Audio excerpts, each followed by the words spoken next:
Hello and welcome to this episode of Focus On. My name is Gyamo Mosipile. McDonald South Africa, alongside CATHSSETA, the Culture, Arts, Tourism, Hospitality and Sport Sector Education and Training Authority, has marked the graduation of 676 young South Africans.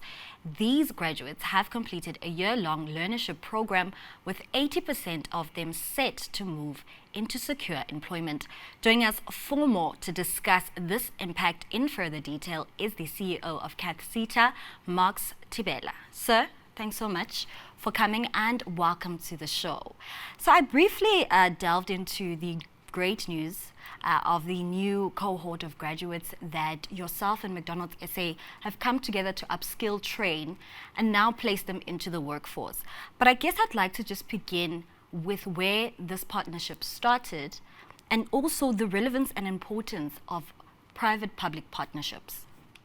So as the CETA, we have been training learners, funding training over time now. What we started doing in 2023, we came up with a program called High Impact Program, whereby we invited now employers and training providers to say, if you are having an initiative that can help us really to contribute towards addressing the challenges of unemployment, poverty and inequality, submit proposals. And there should be a willingness there, because we put it up front that there should be a willingness, number one. Once we have trained the learners, there has to be a willingness to absorb certain number of those learners post-completion. There must also a co-funding element, whereby we are not only giving out the stipends, you are also showing that you are also contributing towards those stipends, maybe even topping up. Can you walk us through the skills development model, specifically targeting youth unemployment in the country, and also how it forms part of the National Skills Development Plan? The approach that we have taken, because we have two, as a government institution, you will have your normal plan, your strategic plans and annual performance plans, where you will definitely know that you have so much people to train, in a particular year. So we moved from that, kind of arrangement, because that is a requirement, it's always there. Then we said, let us go out of that framework and approach employers now and say to the employers, what is it that you need? Remember this discussion of, demand versus supply of skills in the country, where the industry is saying the cities and universities are training for the sake of training. They are not providing us with the skills that we want. Now we go out and say, as the industry, tell us what kind of skills you need. Then let's partner to get those skills provided, because you know better than us. And when they come and say, look, we need this kind of skills, we believe that, we can, train young people, on a qualification for fast food. Like this qualification is a fast food NQF level 3 that is registered with South African Qualifications Authority. Then we asked McDonald, who will provide the training? Then we picked up that they've got a training academy called the Hamburger University at their head office, and is accredited, part of it by CATHSSETA. Then we said, great. Then it means we can work, because in a learnership arrangement, you need a training provider, you need the employer, you need the learner. It's a tripartite kind of arrangement. So we picked up that, okay, McDonald will take care of the training. They will also take care of the practical part. Therefore, we can come in with the stipends, and we are the ones also who will certificate, because the qualification is administered by CATHSSETA. Yeah, and from your observations over this time period and this particular partnership with McDonald's, where you say you're taking feedback from those who are active players in the industry, and you're then applying it to how you're going to train and develop these young people. What are some of the key lessons that you have observed and have come out of this exercise, and some of the best practices that you then would like to use for other partnerships with other industry players? Look, what we have learned from this program is that there has to be commitment, both sides. That's number one. Number two, there has to be, this perception that government programs are always failing. If, we can really do away with that narrative and, open up our hearts and minds as leaders and say, let's sit around the table, like the former CEO of McDonald, who was there at the time, Mr. Greg Solomon. He would even drive, we come and sit in our boardroom with his team and our team, say, let's see what we can do. Then we start unpacking because the proposal will have come saying this and this. Then we had to sit and say, let's agree on what we want to do, because it is really still, sketchy. We started from zero. There was no kind of a model that will have worked like this. Then they came in and say, look, we can absorb 80% of the learners that complete the program. Then I said, well, how are we going to recruit them? Then they said, we have, an online platform called JobJack. This is where when we recruit learners. So the employer need to come on board. There shouldn't be one party expecting the other one to do more and they don't. So McDonald came to us, also having some ideas, and we brought our ideas to say, this is how we want to see this work. And there was a compromise.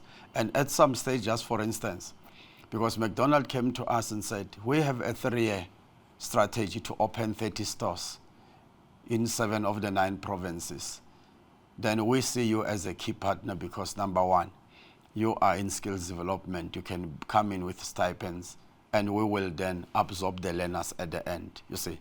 So then now, they came in, they were dealing with the recruitment part. We're not involved. We said recruit, and the recruitment was focused on having, applicants from, near the stores, the shops, the outlets.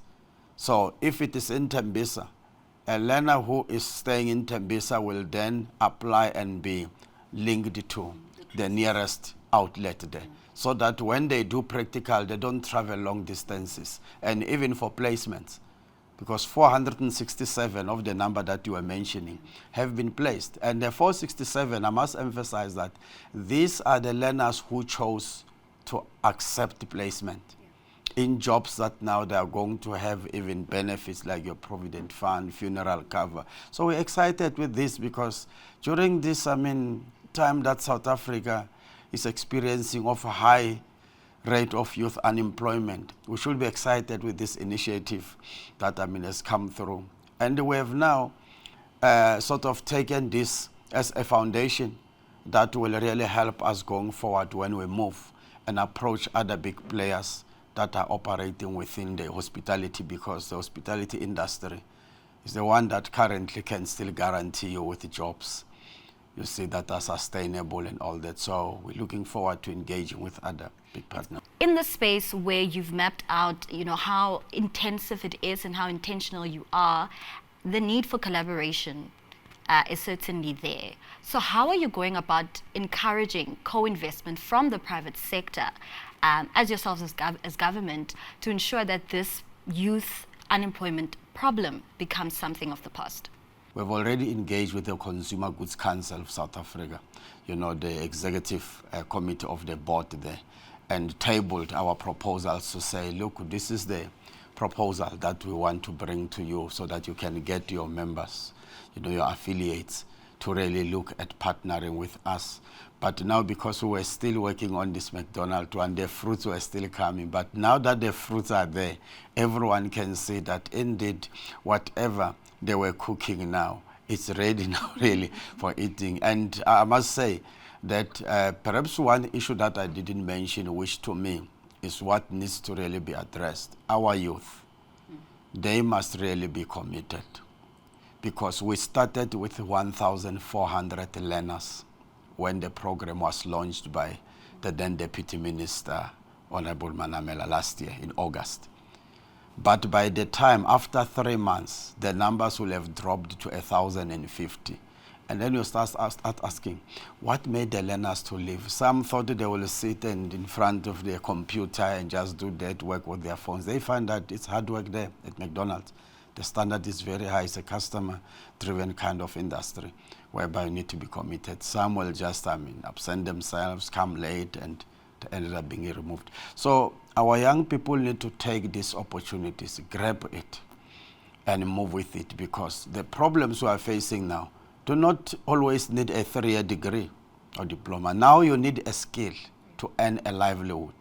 That is what we are trying with these kind of programs, and you shouldn't find yourself saying this is an NQF 3, I need an NQF 6 or 7. You will sit with your degrees. Whereas those that are having the skill are able to access the job market and work.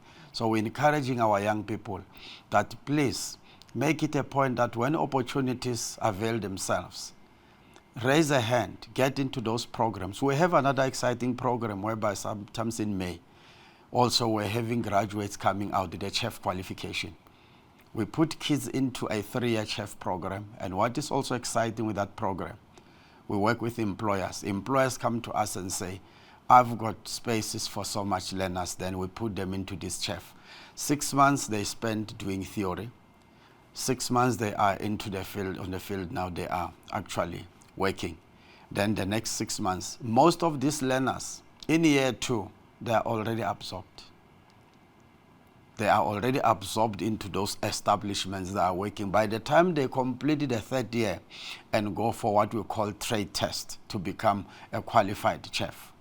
So not everyone wearing that white shirt is a chef.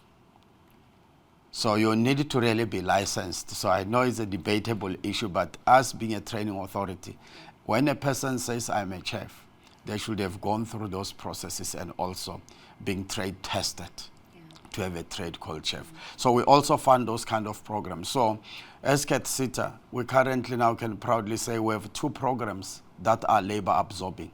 The chef qualification and the hospitality learnership. Then this is where we're trying now to channel our resources to ensure that we contribute towards reducing this level of unemployment, particularly for the young people. I think it's quite interesting. The industries that you oversee are large absorbers of employment, and they often also have low barriers to entry. So it's quite important to know that these initiatives are in place, things are happening, and there are more opportunities for young people like myself to take up an opportunity and a chance to better their lives. But we could certainly go on with this conversation. Yes. Unfortunately, I have run out of time.